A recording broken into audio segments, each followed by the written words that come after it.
ओम शांति। 14 दिसंबर 2021।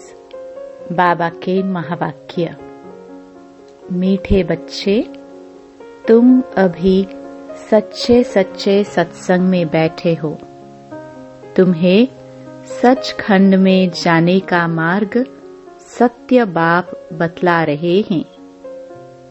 प्रश्न: किस निश्चय के आधार पर पावन बनने की ताकत स्वतः आती है?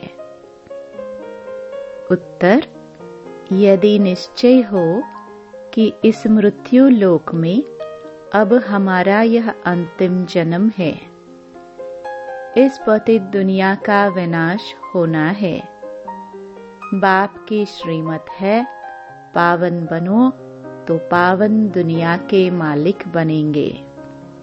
इस बात के निश्चय से पावन बनने की ताकत स्वतः आती है। गीत: आखिर वह दिन आया आज। ओम शांति। मीठे मीठे रूहानी बच्चों ने गीत सुना। यह गीत तुम्हारे लिए हीरे जैसा है और जिन्होंने बनाया है उन्हों के लिए कौड़ी जैसा है।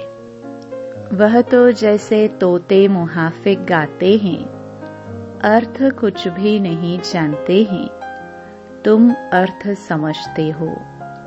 अब वह दिन आया है जबकि कलयुग बदल सतयुग या पतित दुनिया बदल पावन दुनिया होनी है। मनुष्य पुकारते भी हैं कि हे पतित पावन आओ। पावन दुनिया में कोई पुकारेंगे नहीं।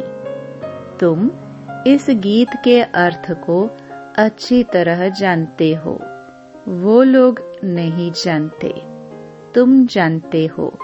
भक्ति कल्प आधा कल्प चलता है। जब से रावण का राज्य शुरू होता है तब से भक्ति शुरू हो जाती है, सीढ़ी उतरनी पड़ती है। यह राज बच्चों की बुद्धि में बैठा हुआ है। अब तुम जानते हो, भारतवासी जो 16 कला संपूर्ण थे वही 14 कला बने हैं। जरूर 16 कला जो बने होंगे वही 14 कला बनेंगे ना? नहीं तो कौन बनेंगे? तुम 16 कला थे, अब फिर बन रहे हो। फिर कलाएं घटती जाएगी।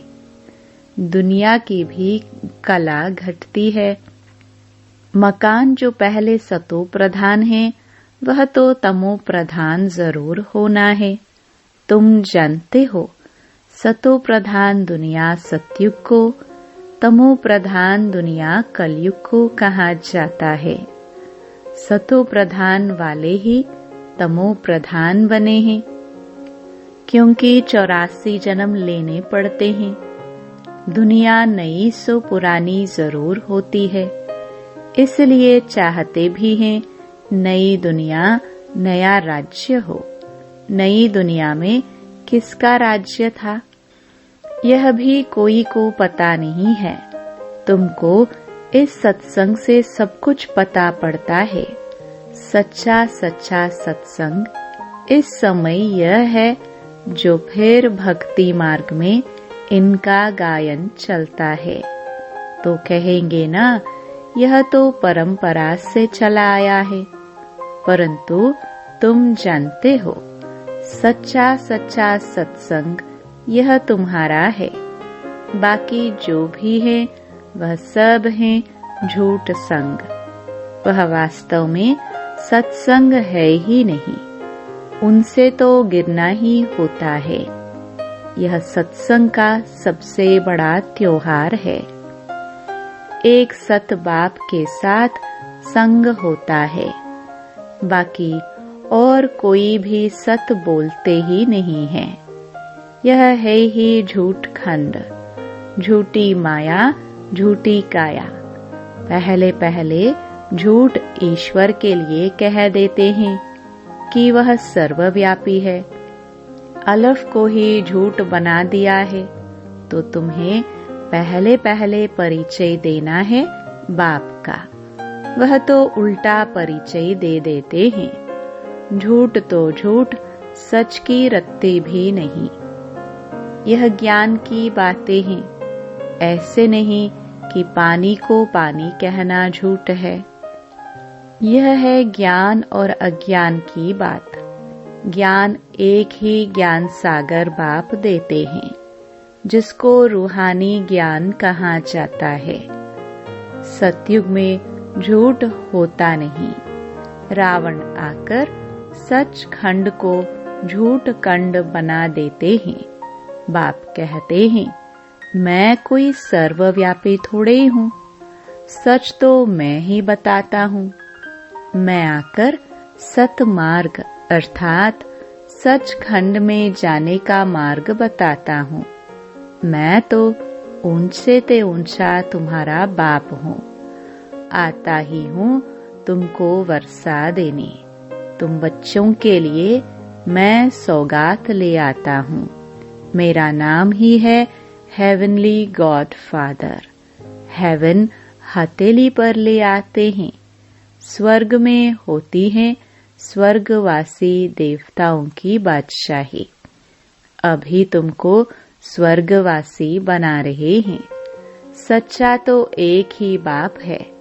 इसलिए बाप कहते हैं, hear no evil, see no evil. ये सब मरे पड़े हैं, कब्रिस्तान है।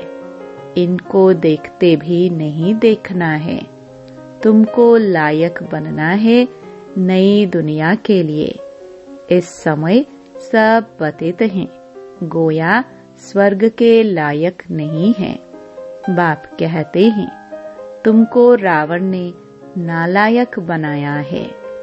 आधा कल्प के लिए फिर बाप आकर लायक बनाते हैं, तो उनकी श्रीमत पर चलना पड़े। फिर जवाबदारी सारी उन पर है। बाप ने सारी दुनिया को पावन बनाने की जवाबदारी उठाई है। वह जो मत देंगे वह कल्प पहले वाले ही देंगे। इसमें मूंझना नहीं चाहिए। जो पास्ट हुआ कहेंगे ड्रामानुसार हुआ। बात ही कलास। श्रीमत कहती है ये करो तो करना चाहिए। वह जवाबदार खुद है, क्योंकि वही कर्मों का दंड दिलाते हैं, तो उनकी बात को मानना चाहिए। कहते हैं, मीठे बच्चे गृहस्थ व्यवहार में रहते यह अंतिम जन्म पवित्र रहो। इस मृत्यु लोक में यह हमारा अंतिम जन्म है। यह बात जब समझे तब ही पावन बन सके। बाप आते ही तब हैं जब पतित दुनिया का विनाश होना है। पहले स्थापना फिर विनाश अक्षर भी अर्थ सहित लिखना पड़े। ऐसे नहीं स्थापना पालना विनाश। अभी तुम बच्चे जानते हो, हम पढ़ करके ऊंच पद पाएंगे। यह बुद्धि में हड्डी रहना चाहिए। कई बच्चे हैं जो बहल समझाते अच्छा है, परंतु हड्डी वह सुख किसको है नहीं। तोते मिसल याद करते हैं ना। तुम्हारी बुद्धि में भी हड्डी धारणा होनी चाहिए। तुम जानते हो, यह जो भी शास्त्र हैं भक्ति मार्ग के हैं, इसलिए समझाया जाता है। अब जज करो सत्य क्या है। सत्य नारायण की कथा तुमको एक बारी बाप ही सुनाते हैं। बाप कभी झूठ बोल न सके। बाप ही सच खंड की स्थापना करते हैं, सच्ची कथा सुनाते हैं। इसमें झूठ हो ना सके। बच्चों को यह निश्चय होना चाहिए कि हम किसके साथ बैठे हैं। बाप हमको अपने साथ योग लगाना सिखलाते हैं। सच्ची अमर कथा अथवा सत्यनारायण की कथा सुना रहे हैं, जिससे हम नर से नारायण बन रहे हैं, जिसका फिर भक्ति मार्ग में गायन चलता है। यह बुद्धि में रहना चाहिए। हमको कोई मनुष्य नहीं पढ़ाते हैं, हम आत्माओं को रूहानी बाप पढ़ाते हैं। शिव बाबा जो हम आत्माओं का बाप है, वह हमको पढ़ाते हैं। शिव बाबा के सम्मुख अब हम बैठे हैं। मधुबन में आते हैं तो नशा चढ़ता है, यहाँ तुमको रिफ्रेशमेंट मिलती है। तुम रियलाइज करते हो तो यहाँ थोड़ा समय भी आने से रिफ्रेश हो जाते हैं। बाहर में तो गोरख धंधा आदि रहता है। बाप कहते हैं, हे आत्माएं, बाप आत्माओं से बात करते हैं।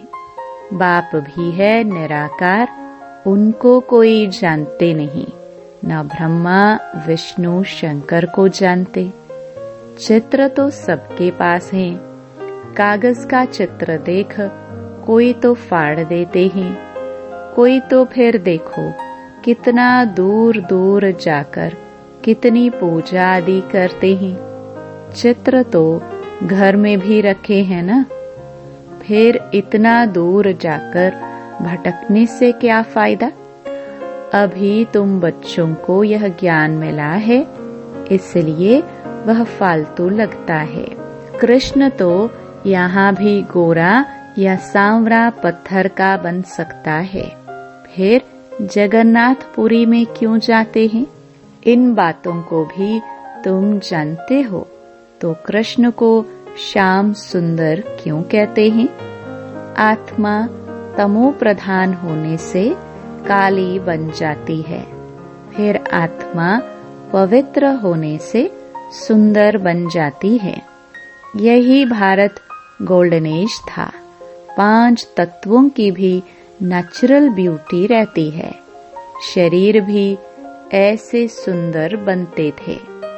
अभी तत्व भी तमो प्रधान होने के कारण शरीर भी ऐसे सांवरे, कोई टेढ़ा, कोई लूला लंगड़ा आदि बनते रहते हैं। इनको कहा जाता है नरक। यह तो माया का पंप है।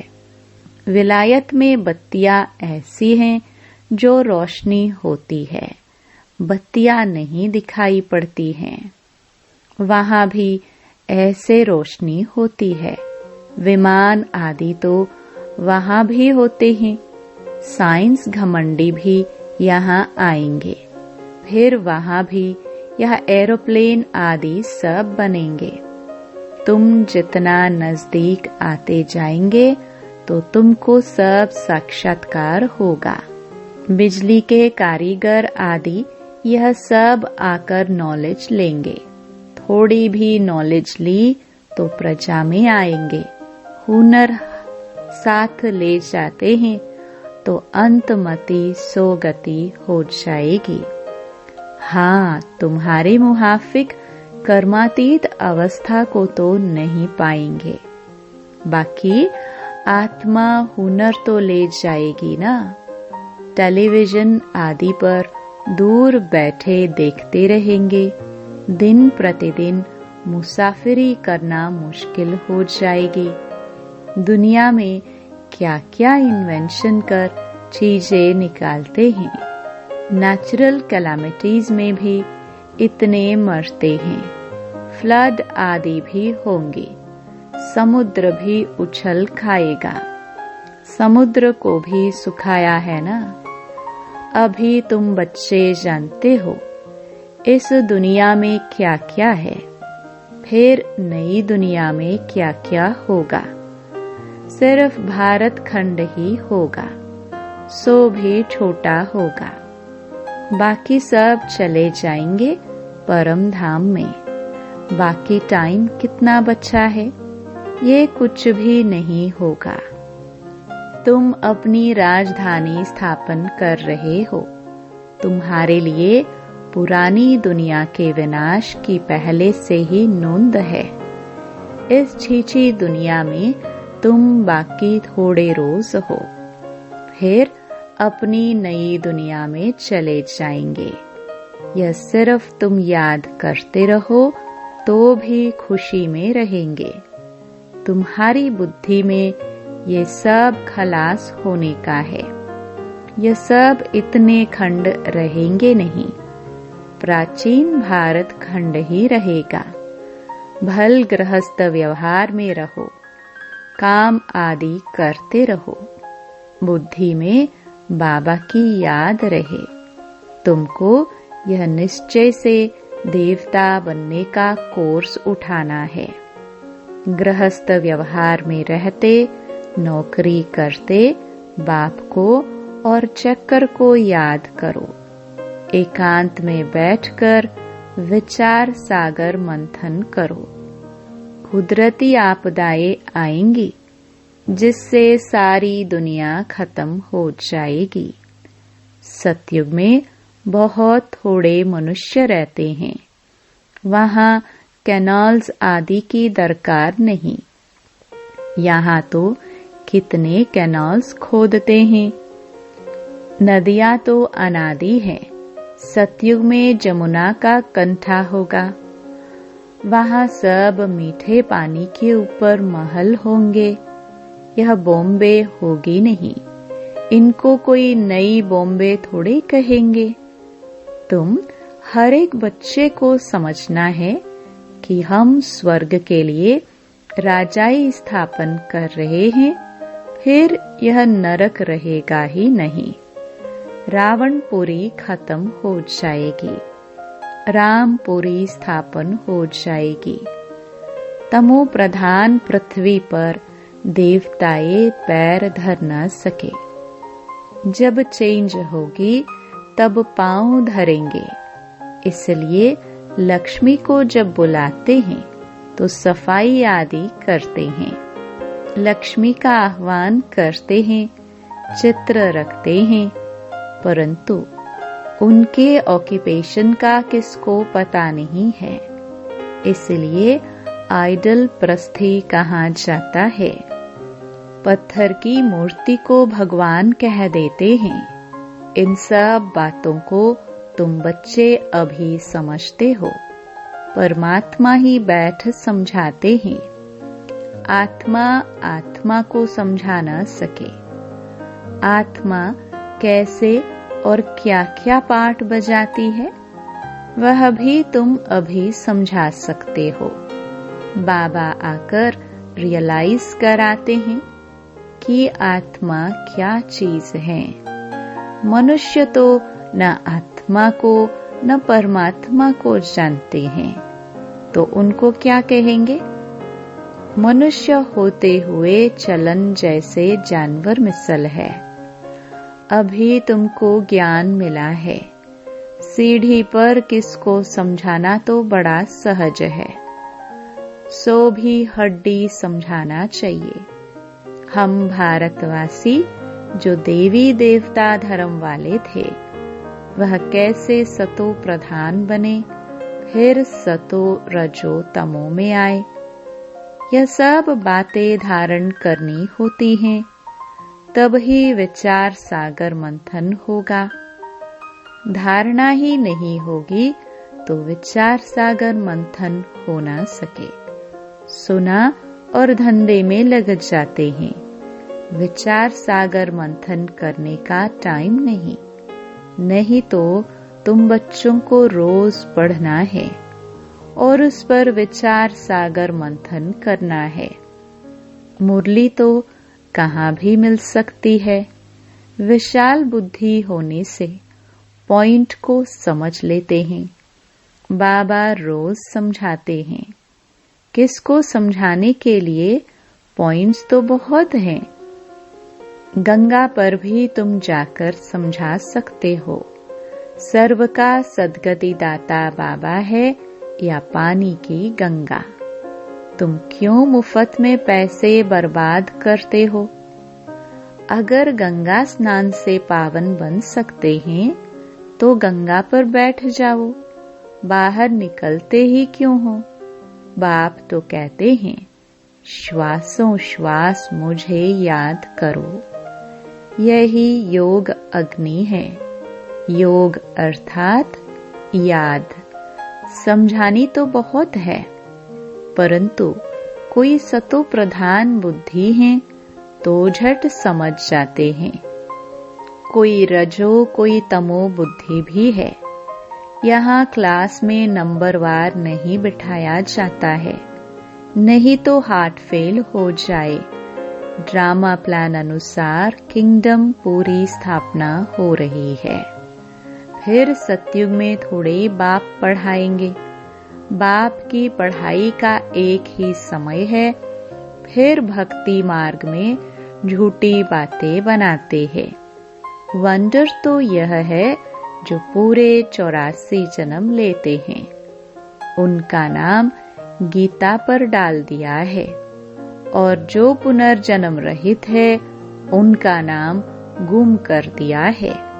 तो 100% झूठ हो गया ना। बच्चों को बहुतों का कल्याण करना है। तुम्हारा सब कुछ है गुप्त। यहाँ तुम ब्रह्मा कुमार कुमारियां अपने लिए स्वर्ग की सूर्यवंशी चंद्रवंशी राजधानी स्थापन कर रहे हो। यह भी किसकी बुद्धि में नहीं आएगा। तुम्हारे में भी भूल जाते हैं तो दूसरे फिर क्या जानेंगे। तुम यह नहीं भूलो तो सदैव खुशी में रहो।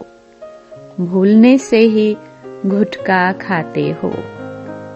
अच्छा, मीठे मीठे सिखिलदे बच्चों प्रति माता पिता बाप दादा का याद प्यार और गुड मॉर्निंग। रूहानी बाप की रूहानी बच्चों को नमस्ते।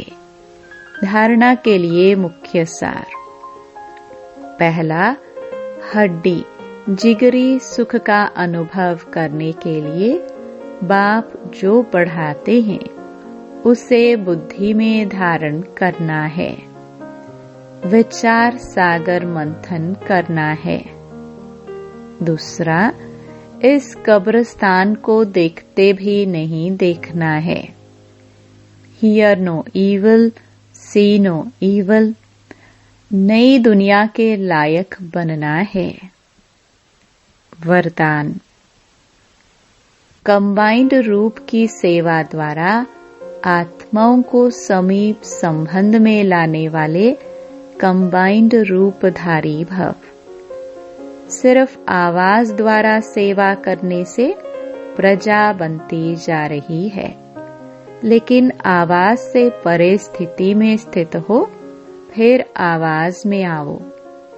अव्यक्त स्थिति और फिर आवाज।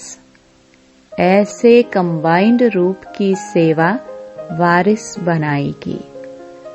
आवाज द्वारा प्रभावित हुई आत्माएं अनेक आवाज सुनने से अवगामन में आ जाती हैं, लेकिन कंबाइंड रूपधारी बन कंबाइंड रूप की सेवा करो तो उन पर किसी भी रूप का प्रभाव पड़ नहीं सकता।